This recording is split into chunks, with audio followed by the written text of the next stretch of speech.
Hello दोस्तों, मैं सुहेंद्र कुमार पटेल आप सभी का आपके अपने YouTube चैनल एसकेपी क्लासेस में स्वागत करता हूं।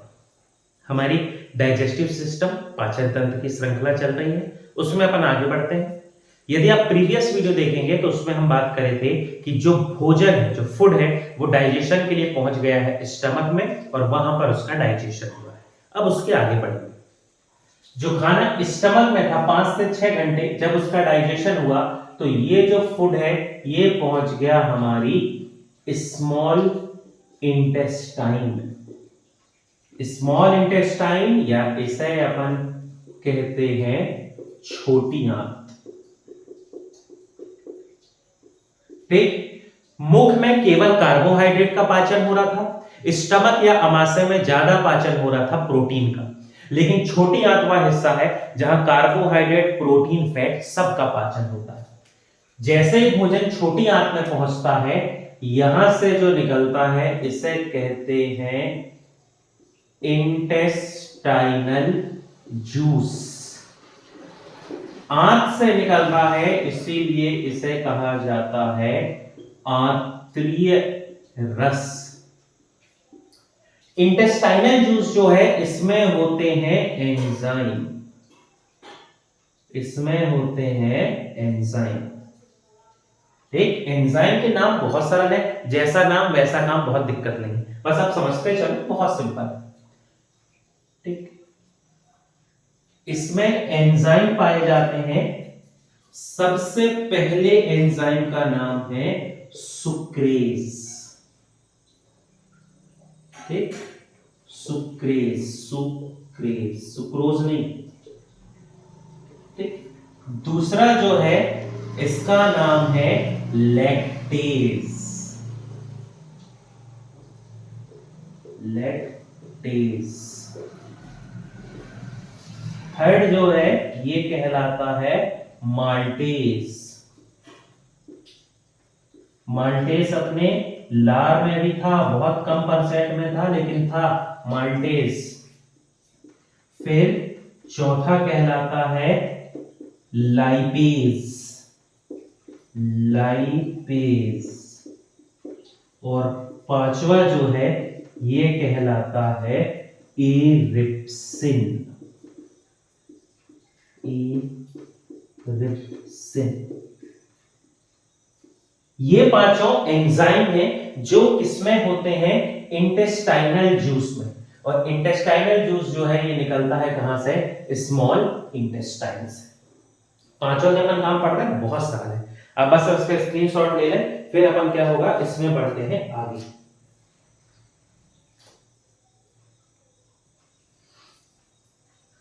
ठीक, अब ये जो हार्मोन्स है, सॉरी जो एंजाइम है, इनके अब अपन नाम और इनके अपन देखते हैं काम। ठीक, चलिए समझते हैं। सबसे पहला एंजाइम जो अपन ने लिखा ये है सुक्रेज। तो थोड़ा तो आप नाम से ही समझ गए होंगे ये किसका डाइजेशन करेगा, किसका पाचन करेगा। तो ये जो है सुक्रेज, ये डाइजेशन करता है सुक्रोज का। अब सुक्रोज अपने शरीर में कैसे पहुंचा, तो सुक्रोज तो एक सबसे अच्छा जो इसका स्रोत है वो है शुगर केन, गन्ना। ठीक, लेकिन अब गन्ना तो अपन हमेशा खा नहीं रहे हैं, तो अपने शरीर में हमेशा पहुंचता है कैसे, तो ये पाया जाता है किसमें, टेबल शुगर में। जो अपन घर में शक्कर यूज करते हैं, चीनी जिसे अपन कहेंगे, उसमें कौन क्या होता है, सुक्रोज, क्योंकि वो भी किससे बनी है, गन्ने के रस से। गन्ने के रस से गुड़ बना, फिर शक्कर बनी, ये प्रोसेस तो पता ही है आपको। तो ये जो सुक्रेज जब हमारे शरीर में पहुंचा, ठीक है, सुक्रोज जैसे ही पहुंचा तो ये जो सुक्रेज एंजाइम है ये एक्टिव हो गया और इसने इसको बदला किसमें, फ्रक्टोज में। और फ्रक्टोज के बाद ये बदल गया ग्लूकोज में। ठीक, आखिरी में ग्लूकोज में तो बदल गया, लेकिन याद रखो सुक्रोज पहले जो है ये किसमें बदला, फ्रक्टोज में, और फिर बदला ग्लूकोज में। फ्रक्टोज का एक पॉइंट याद रखना, फॉर्मूला भी चाहो तो लिख सकते हो C6H12O6, और इसका भी फॉर्मूला क्या होता है C6H12O6। H12O6।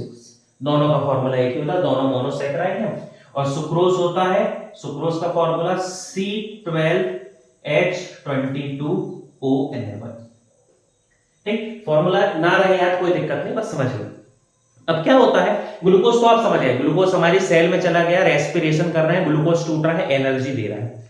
ये जो फ्रक्टोज, इसका एक फैक्ट याद रखना, फ्रक्टोज को कहा जाता है नेचुरल शुगर, इसे हम कहते हैं प्राकृतिक शर्करा, नेचुरल शुगर। थोड़ा लॉजिक लगा के तो आप इसको नाम से ही समझ गए होंगे। यदि अपन किसी फल की बात करते हैं और कहते हैं कि वो फल जो है मीठा है, या नेचर में कुछ मिल रहा है और अपन उसको कह रहे हैं मीठा, जैसे शहद, तो यदि कोई नेचुरल उसका सोर्स है और वो मीठा है तो उसमें ग्लूकोज नहीं होता, उसमें होता है फ्रक्टोज। या आपने सुना होगा कि कहते हैं जिसको डायबिटीज है उसके लिए शुगर फ्री मिठाई आती है, तो वो जो शुगर फ्री मिठाई होती है उसमें ग्लूकोज या शक्कर की जगह, सुक्रोज की जगह यूज क्या होता है, फ्रक्टोज। या आपने देखा होगा कि जिसको डायबिटीज होती है वो चाय पीने के लिए क्या करते हैं, कैप्सूल डालते हैं, वो कैप्सूल डाल के वो चाय पीते हैं, वो जो कैप्सूल है वो भी बनी होती है फ्रक्टोज की। तो सुक्रोज बदलता है फ्रक्टोज में और फ्रक्टोज फिर बदल जाता है किसमें, ग्लूकोज में। ये काम कौन करता है, सुक्रेज। सुक्रेज है, ये ए है, ये एंजाइम है, और ओ है मतलब ये क्या है, कार्बोहाइड्रेट। कंफ्यूज नहीं होना, ले लें स्क्रीनशॉट, फिर अपन आगे बढ़ते हैं। ठीक, चलिए अब बात करते हैं अपन दूसरे एंजाइम की। आप बस समझते रहें, बहुत सरल है, मजा आएगा आपको पढ़ने में, बहुत सिंपल होता है ये, बहुत सरल है। ठीक, चलिए दूसरे एंजाइम का नाम है लैक्टेज। अब तो आप समझ ही गए होंगे, जैसा नाम वैसा काम, मतलब लैक्टेज किसका पाचन करेगा, किसका डाइजेशन करेगा, तो लैक्टेज डाइजेशन करेगा लैक्टोज का। लैक्टोज भी C12H22O11। ये जो लैक्टोज है कहां से आया हमारे शरीर में, तो लैक्टोज हमारे शरीर में आता है कहां से, मिल्क या मिल्क प्रोडक्ट। यदि अपन दूध पीते हैं या दूध से बना हुआ कोई भी उत्पाद, कोई प्रोडक्ट अपन खा रहे हैं, तो उसमें क्या होगा, लैक्टोज होगा। और ये लैक्टोज क्या करेगा, ये जो लैक्टेज है इस लैक्टोज को बदलता है गैलेक्टोज में। इसे ये पहले बदलेगा गैलेक्टोज में। गैलेक्टोज का भी फॉर्मूला होता है C6H12O6। और ये जो गैलेक्टोज है फिर ये बदल जाता है किसमें, ग्लूकोज में। कोई भी कार्बोहाइड्रेट खाएं वो सब बदल जाते हैं ग्लूकोज में, उसमें कोई बहुत बड़ा लॉजिक नहीं है ना। लेकिन आपको याद रखना है जो बीच में जो सब्सटेंस बन रहे हैं, सुक्रोज टूटा तो बना था फ्रक्टोज फिर ग्लूकोज, जब लैक्टोज टूटा तो बना गैलेक्टोज और फिर बना ग्लूकोज। लैक्टोज का भी एक फैक्ट याद रखना, इसे कहा जाता है मिल्क शुगर। यदि आपसे एग्जाम में पूछा जाए मिल्क में कौन सा कार्बोहाइड्रेट होता है, तो आपका आंसर होगा मिल्क में होता है लैक्टोज। कल पढ़े थे मिल्क में प्रोटीन होता है जिसका नाम है कैसीन प्रोटीन। लेकिन यदि कहा जाए मिल्क शुगर किसे कहते हैं, तो फिर आपका आंसर लैक्टोज नहीं होगा, क्योंकि लैक्टोज डाइसैकेराइड है, वो स्वाद में मीठा नहीं है। स्वाद में मीठा होता है मोनोसैकेराइड, जैसे ग्लूकोज, फ्रक्टोज, गैलेक्टोज, डेक्सट्रोज, ये सब। तो मिल्क शुगर के नाम से जाना जाता है किसको, गैलेक्टोज को। और ये गैलेक्टोज बदल गया इसमें ग्लूकोज। ले लें इसका स्क्रीनशॉट, फिर अपन आगे बढ़ते हैं। बहुत सरल है, बहुत बढ़िया चीजें हैं ये सब, है ना, डेली लाइफ से जुड़ी हुई है, बस मन लगा के पढ़ते रहो, मजा आएगा।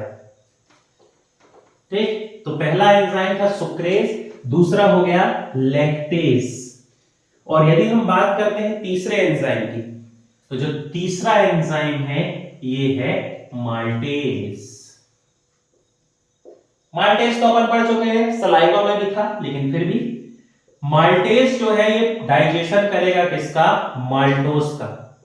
C12H22O11। सुक्रोज, लैक्टोज, माल्टोज तीनों डाइसैकेराइड है, इसलिए तीनों का फॉर्मूला एक सा होगा।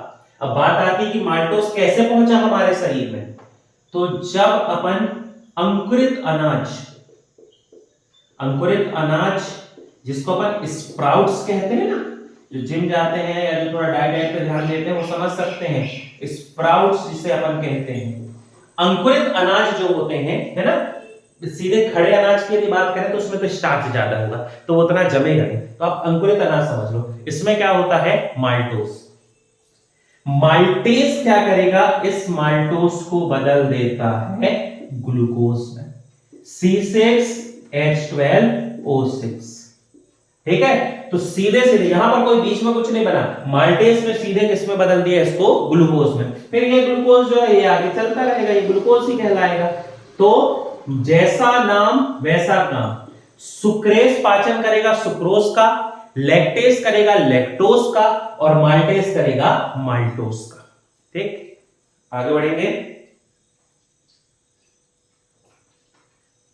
चलिए, अब यदि अपन बात करते हैं तो इसमें अब अपन देखते हैं अगला हार्मोन, अगला एंजाइम, सॉरी हार्मोन्स नहीं, एंजाइम।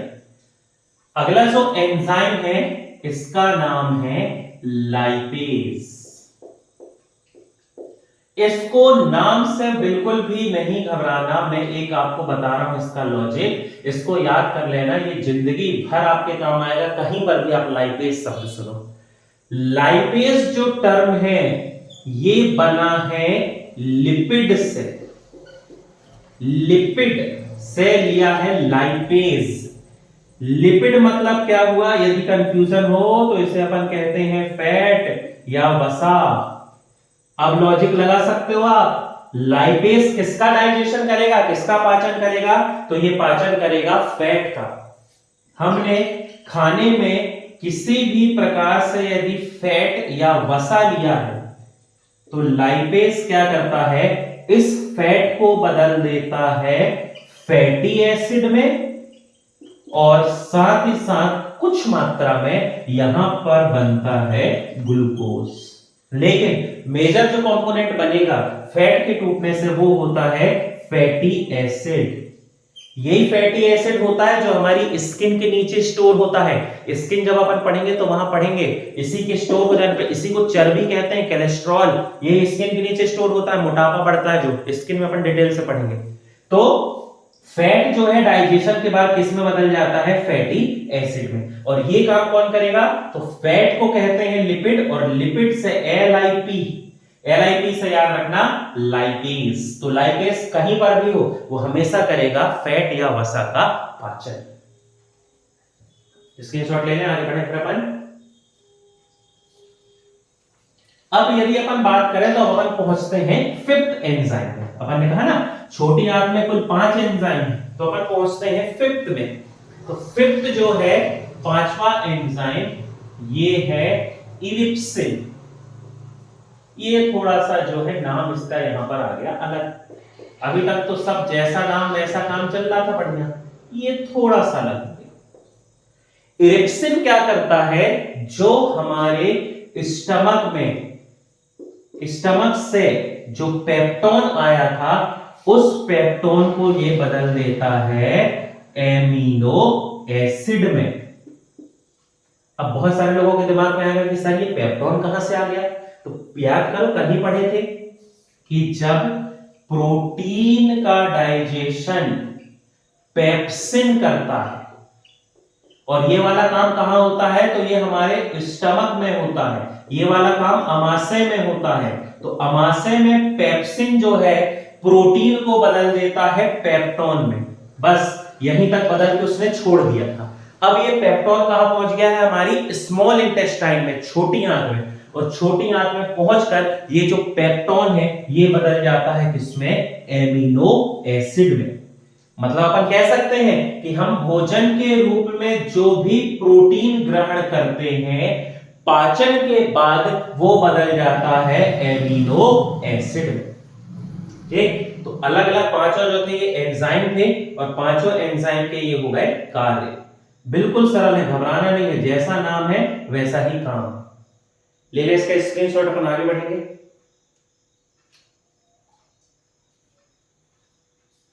चल, अब अभी भी भोजन स्मॉल इंटेस्टाइन में है, छोटी आंत में।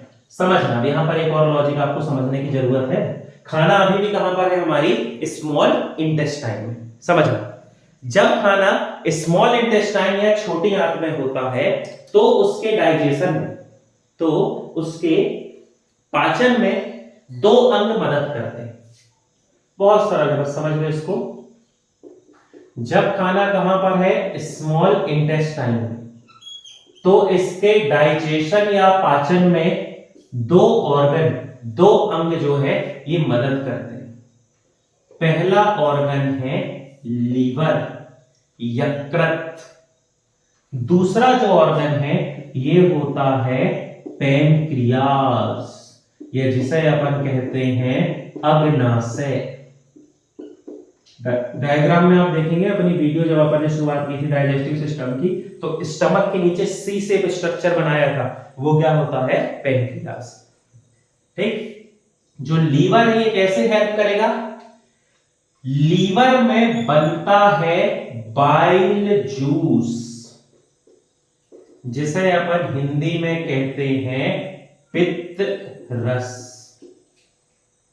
ये जो बाइल जूस है ये क्या करता है, समझ, अब यहां पर थोड़ा सा आपको समझना पड़ेगा, थोड़ा है ना, रिलेट कर पाओगे। हमने खाने के रूप में मान लो हमने ये एक क्या है, ये एक फैट मॉलिक्यूल, एक वसा। अब कार्बोहाइड्रेट, प्रोटीन जब अपन खा रहे थे तो उसका डाइजेशन या उसका पाचन अपने लिए बहुत बड़ी समस्या नहीं थी। क्यों? क्योंकि वो वाटर सॉल्यूबल है, जल में घुलनशील है, तो वो पानी में घुल गए, पानी में घुल के वो छोटे छोटे टुकड़ों में टूट गए, एंजाइम ने उनका डाइजेशन कर दिया और अलग अलग उसको सिंपल मॉलिक्यूल्स में तोड़ दिया, दिक्कत नहीं गई। अब कहानी कहां पर आई, फैट। फैट अपन जानते हैं, फैट, ऑयल, कोलेस्ट्रॉल, ये इनसॉल्यूबल होते हैं, जल में क्या होते हैं, अघुलनशील। अब फैट पानी में घुल ही नहीं रहा है तो कैसे एंजाइम काम कर पाएगा, कैसे लाइपेज इसको तोड़ेगा। तो क्या होता है, ये जो बाइल जूस है, ये बाइल जूस इस फैट मॉलिक्यूल्स को छोटे छोटे टुकड़ों में तोड़ता है। पाचन नहीं कर रहा है इसका, वो इसका क्या कर रहा है, इसको तोड़ रहा है, इसका लाइसिस कर रहा है, या इसे अपन कहेंगे कि ये इसका कर रहा है अपघटन।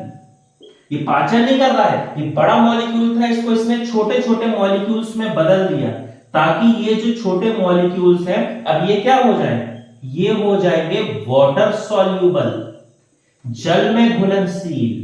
और जैसे ही ये वाटर सॉल्यूबल होते हैं, अब भी अपन ने पढ़ा स्मॉल इंटेस्टाइन में एंजाइम है जिसका नाम है लाइपेज, इस फैट को वो किस में बदल देगा, फैटी एसिड में।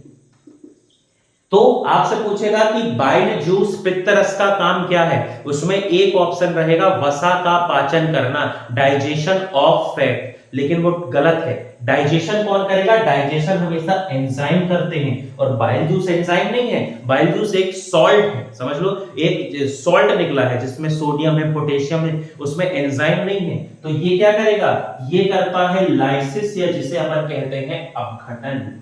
तो बाइल जूस पित्त रस वसा का अपघटन करता है। इसके लिए एक टर्म यूज किया जाता है जो आपको याद होना चाहिए, एग्जाम में वही टर्म आएगा। बाइल जूस जो काम करता है उसे कहा जाता है वसा का पायसीकरण, पायसीकरण, या इंग्लिश में इसे अपन क्या कहेंगे, तो इंग्लिश में इसे अपन कहते हैं इमल्सिफिकेशन ऑफ फैट। अब समझना, इमल्सन या पायस जो शब्द है ये क्या होता है, जब दो लिक्विड को अपन आपस में मिलाते हैं, जब दो द्रव को मिलाया जाता है तो उसको पायस कहते हैं। जैसे दूध, दूध एक क्या है, पायस, दूध अपने आप में भी लिक्विड है और उसमें पानी मिला है तो वो क्या हो गया, पायस। तो ये जो फैट है, ये फैट जो है ये वाटर सॉल्यूबल नहीं था, तो लाइपेज सॉरी बाइल जूस ने इसका क्या किया, लाइसिस किया, इसको तोड़ा ताकि ये पानी में घुल जाए। फैट भी लिक्विड, पानी में घुल गया, पानी भी लिक्विड, जब लिक्विड लिक्विड से मिला तो उसे हम क्या कहते हैं, इमल्सन, या उसे अपन क्या कहते हैं, पायस। इसीलिए इस प्रकार प्रक्रिया को अपन क्या कहते हैं, वसा का पायसीकरण, या इसे अपन कहते हैं emulsification of fat. Liquid and liquid का जो कोलॉइड सॉल्यूशन है वो कहलाता है इमल्सन। कलर आते हैं ना, इमल्सन पेंट, क्यों, वो जो डिस्टेम्पर कलर पहले आता था वो तो है ही, उसमें ऑयल मिला दिया गया है ताकि उसमें ज्यादा शाइनिंग हो, इमल्सन कलर आप देखना, उसको कलर करते हैं, उसमें कोई पेन से लिख दे तो गीले कपड़े से पोंछो, साफ हो जाता है। क्यों? क्योंकि उस पर फैट है, उस पर तेल है, एक उसमें क्या है, तेल की एक लेयर है जो उसको क्या बनाती है, स्मूथ। तो इमल्सन का मतलब जब लिक्विड लिक्विड से मिल जाए। तो वसा का पाइसीकरण इमल्सिफिकेशन ऑफ फैट करता है बाइल जूस, जो बनता है कहां पर, हमारे लीवर में। पेनक्रियास अपन समझ रहे हैं ना? आप इसका स्क्रीनशॉट ले लें, फिर आगे बढ़ेंगे।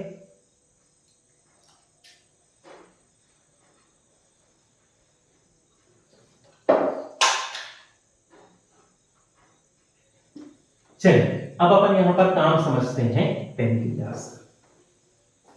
अच्छा हाँ, एक पॉइंट याद रखना, आपसे पेपर में पूछा जाए कि बाइल जूस का निर्माण कहां होता है, फॉर्मेशन ऑफ बाइल जूस, तो आपका आंसर होगा लीवर।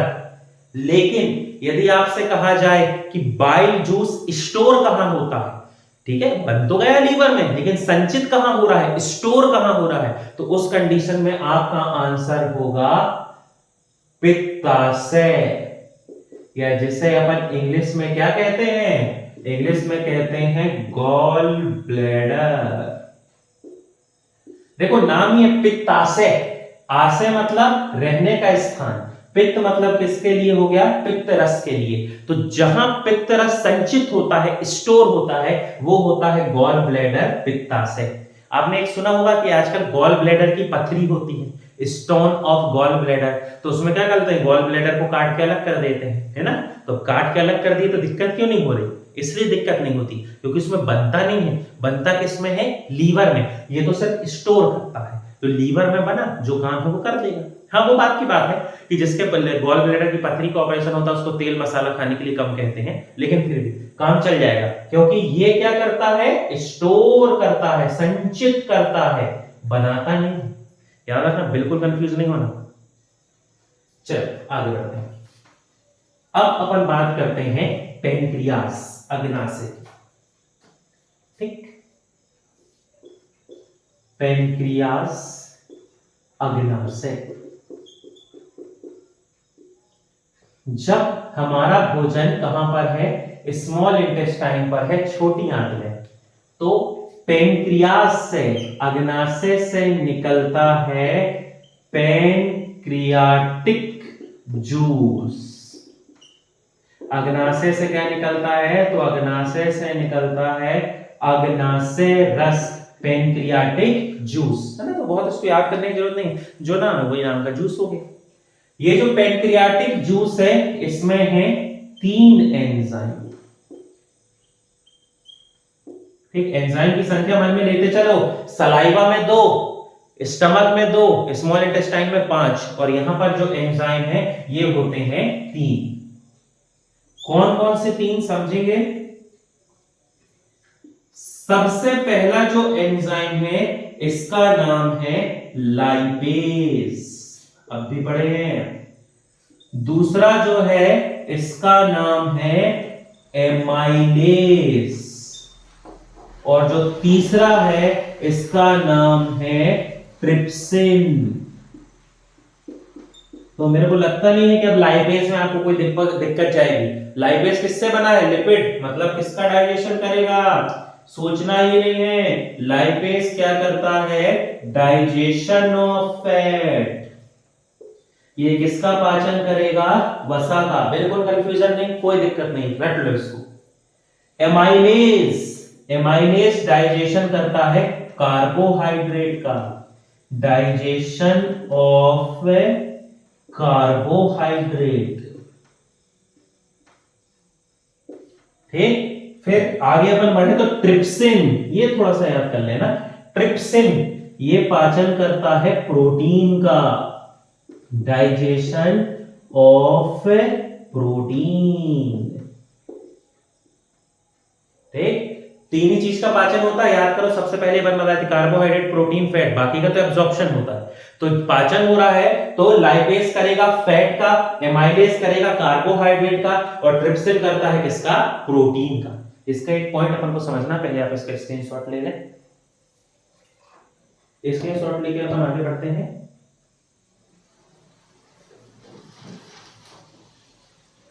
देखो समझो, हमारे शरीर में डाइजेशन की प्रोसेस चालू हो गई माउथ से, माउथ में हो गया कार्बोहाइड्रेट का पाचन।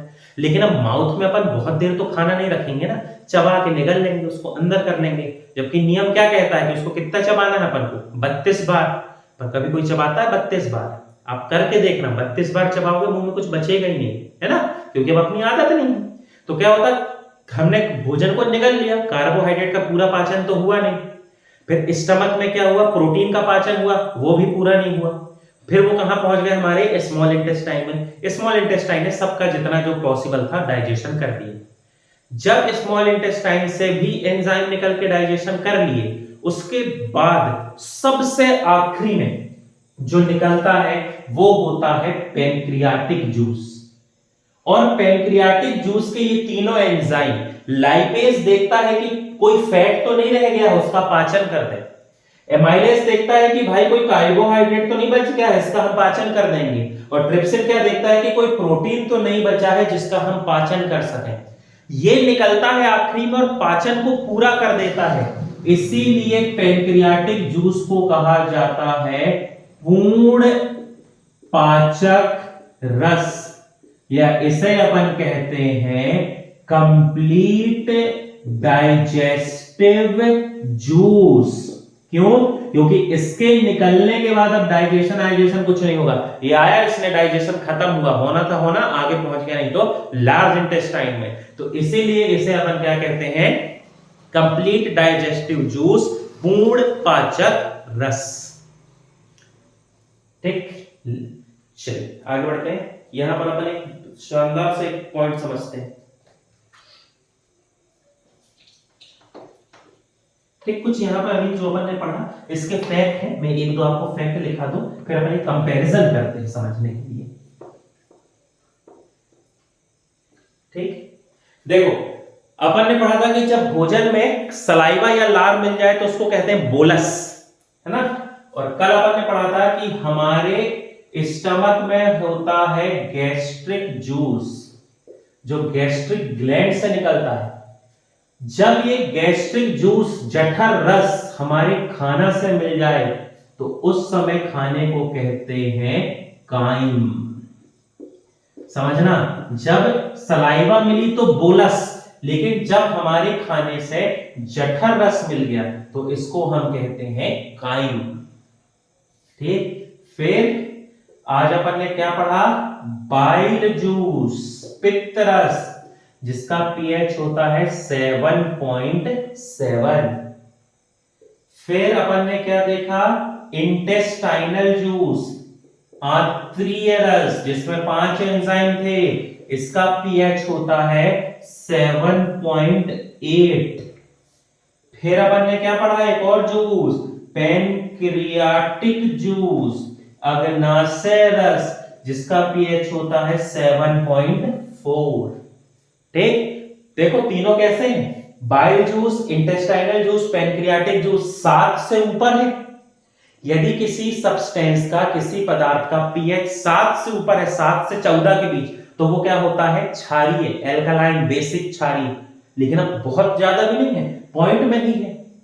तो ये तीनों क्या होते हैं नेचर में, ये तीनों का जो नेचर है ये होता है आंशिक क्षारीय। जो टर्म आपको यहां यूज करना है वो है आंशिक क्षारीय, या जिसे अपन कहते हैं स्लाइटली एल्कलाइन। बेसिक भी कह सकते हो, कोई दिक्कत नहीं है। तीनों क्या है, आंशिक क्षारीय। ले ले इसका स्क्रीनशॉट, फिर अपन इसके कंपैरिजन करते हैं।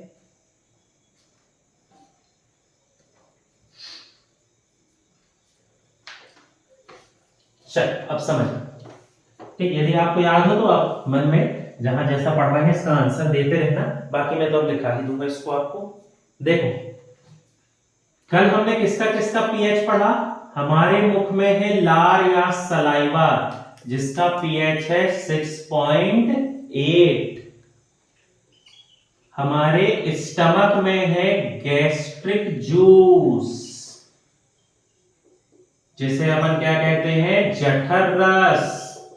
इस गैस्ट्रिक जूस का पीएच होता है 1.8। समझते चले, बहुत बढ़िया चीज है। फिर हमारे स्टमक में है HCl, जिसे अपन कहते हैं हाइड्रोक्लोरिक एसिड। इस हाइड्रोक्लोरिक एसिड का पीएच कितना है? 1.5। ये अपन कल पढ़े थे, ठीक। 6.8 7 से कम है, 1.8 7 से कम है, 1.5 7 से कम है। मतलब इन तीनों का नेचर कैसा है? तो ये तीनों होते हैं एसिडिक। कम ज्यादा जैसे भी हो, लेकिन तीनों क्या होते हैं? एसिडिक, या जिसे अपन कहते हैं अम्लीय, एसिडिक हैं। जब भोजन हमारे स्टमक में होगा, आपसे पेपर में पूछेगा कि जब भोजन हमारे स्टमक में होता है, हमारे अमाशय में होता है, उस समय उसका नेचर क्या होता है, उस समय भोजन की प्रकृति क्या होती है? तो आप लॉजिक लगा सकते हो, सलाइवा भी एसिडिक, गैस्ट्रिक जूस भी एसिडिक, और क्या HCl भी एसिडिक। HCl तो एसिड है, तो एसिडिक ही रहेगा। तो जब भोजन हमारे स्टमक में होगा तो उस समय उस फूड का नेचर क्या होता है? एसिडिक। इसीलिए तो एसिडिटी हो जाती है। कहते हैं ना, घर की भाषा में अपन कहते हैं गैस बन गई, है ना, लेकिन वो क्या होता है? एसिडिटी हो जाती है। जब अपन खा लें, जरूरत से ज्यादा खा लें या बहुत कम खा लें, खाली पेट है, तो वो क्या होगा? ये सब तो निकल ही रहे हैं। अब ये सब निकल रहे हैं, अपन ने कुछ खाया नहीं। कभी कभी आप कहते हैं ना खाली पेट भी गैस बन जाती है, तो क्या होगा? एसिड निकल रहा है, अपन ने खाना खाया नहीं है, तो स्टमक जो है एसिडिक है। इसी एसिडिक कंडीशन को जब ज्यादा बढ़ जाती है तो इसको कहते हैं एसिडिटी। इसलिए आप देखना, एसिडिटी होती है तो क्या खाने के लिए कहा जाता है? क्या पीते हैं अपन? आप पीते होगे इनो। क्यों?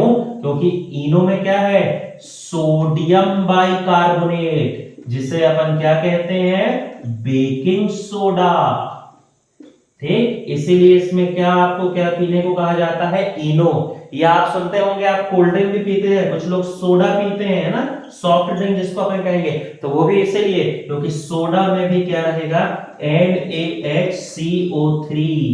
ये जो होते हैं, ये क्या है? बेस है। बेस को हमने पिया, बेस को हमने खाया, तो जब बेस या क्षार अम्ल से जाके मिलेगा एसिड से, तो वो न्यूट्रल रिएक्शन करेगा, और न्यूट्रल रिएक्शन करके बना देगा सॉल्ट। इसीलिए जब अपन ना इनो पीते हैं या कोल्ड ड्रिंक पीते हैं तो अच्छा लगने लगता है ना। ये तो अपना उपचार जैसा हो गया। लेकिन क्या होता है, जिसको एसिडिटी होती है बहुत ज्यादा, तो उसकी फिर अलग अलग गोली आती है, वो एक अलग कहानी। लेकिन आपने सुना होगा कि कभी कभी जब आप जैसे थोड़ी बड़ी सी बीमारी हो जाए, तो उसमें देखना डॉक्टर एक गोली खाने को देता है खाली पेट, है ना। खाली पेट गोली खाने के बाद फिर कहता है गोली खाओ। ऐसा क्यों होता है? समझो, अपना पेट कैसा है? सुबह से अपन उठे, पेट अपना एसिडिक है, खाना तो है नहीं, वहां जो था छोटी आंत में चला गया, थोड़ी बहुत खाना है। अपना पेट कैसा है? एसिडिक है। अब एसिडिक कंडीशन में अपन गोली खाए तो वो तो गोली काम ही नहीं करेगी, एसिड उसको और गोली को गला देगा, काम ही खत्म हो जाएगा। तो डॉक्टर अपन को क्या कहता है? खाली पेट गोली खाने को कहता है। वो जो गोली है उसमें होता है मैग्नीशियम हाइड्रोक्साइड। मैग्नीशियम हाइड्रोक्साइड बहुत स्लाइटली बेसिक होता है ना, और ये हमारे बॉडी को हार्म भी नहीं करता। तो मैग्नीशियम हाइड्रोक्साइड रहता है उस गोली में, उसको अपन खाते हैं। बेस या क्षार होता है मैग्नीशियम हाइड्रोक्साइड, ये हमारे पेट में जाता है, हमारे स्टमक को न्यूट्रल करता है, उदासीन करता है। क्योंकि जब एसिड और बेस मिलते हैं तो सॉल्ट बनता है, लवण बनते हैं, जिनका पीएच होता है 7। तो जैसे ही पेट न्यूट्रल हो गया, थोड़ी देर बाद अपन गोली खा लेते हैं। तो एसिडिक कंडीशन